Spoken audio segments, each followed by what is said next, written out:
আসসালামু আলাইকুম রহমতুল্লাহি ওবরকাতুহু। প্রিয় দর্শক ভাই বোন বন্ধুগণ, আপনাদের সবাইকে আমন্ত্রণ।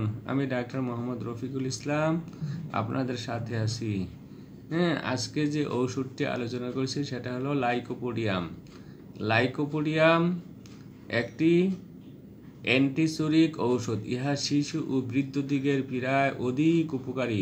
শ্লেষ্মা প্রধান ধাতু ও যাহাদের লিভারের দোষ আছে, যাহাদের প্রস্রাবে লিথিক অ্যাসিড নির্গত হয়, শীর্ণ জীর্ণ ব্যক্তি অথবা বুদ্ধি তীক্ষ্ণ রোগা শিশু, তাহাদের গায়ের চামড়া যেন শুষ্ক ও মাথাটি বড়, রোগী পীড়াভোগকালে অত্যন্ত উদ্ধত ও খিটখিটে হয়, নিজেকে শ্রেষ্ঠ মনে করে, মৃত্যু সম্বন্ধীয় স্বপ্ন দেখে, এইরূপ ধাতু বিশিষ্ট ব্যক্তিগণের পীড়া ইহা অতি শীঘ্র ফল প্রদান করে। শরীরের ডান দিকের লাইকোপোডিয়ামের ক্রিয়া অধিক প্রকাশিত হয়। সেই জন্য যে ব্যাধি হোক না কেন, যেমন শ্বাসযন্ত্রের পীড়া, লিভারের পীড়া, কিডনির পীড়া, জরায়ুর পীড়া, যদি ডান দিকে আক্রান্ত হয় কিংবা ডান দিকে হইতে বাম দিকে পরিচালিত হয়, তৎক্ষণাৎ লাইকোপোডিয়াম সেবন করিতে দিবেন। ইহা দীর্ঘক্রিয়া ঔষধ, তার জন্য 2-1 মাত্রা প্রয়োগ করিয়া অনেক দিন পর্যন্ত তার ফলদানের জন্য অপেক্ষা করিতে হয়। ইহার রোগ লক্ষণ: বিকাল 4টা হতে 8টার মধ্যে রোগের বৃদ্ধি হয়, উত্তাপে বৃদ্ধি, ঠান্ডায় ও ঠান্ডা বাতাসে উপশম হয়।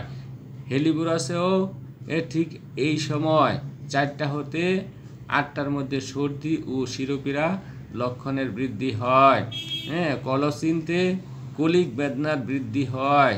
অম্লপিত্ত ও অজীর্ণ রোগে পেটে বায়ু সঞ্চয়, পেট ফুলা, পেট ফাঁপা, পেট ডাকে অম্লহেতু, বুক জ্বালা, মুখে টক জল উঠা, টক ডেকুর উঠা, আহারের পর তন্দ্রা ও আলস্য, কোষ্ঠকাঠিন্য, এই সকল লক্ষণে লাইকোপোডিয়াম তৃতীয় শক্তি বেশ উপকারী। অতিরিক্ত ক্ষুধা বা অক্ষুধা দুইটাই এক গ্লাস আহারের পরই পেট ফুলা, পেট দশমস হয়ে দেহের উপরাংশ শীর্ণ, নিম্নাংশ ফুলা, প্রস্রাবে তলানি লাল বর্ণ, কাপড়ে প্রস্রাব লাগিলে হলদে লাল মিশ্রিত রঙের সোপ পরে।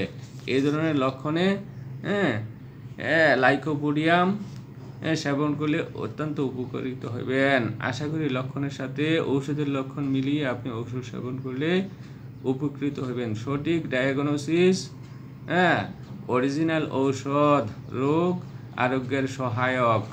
ধন্যবাদ।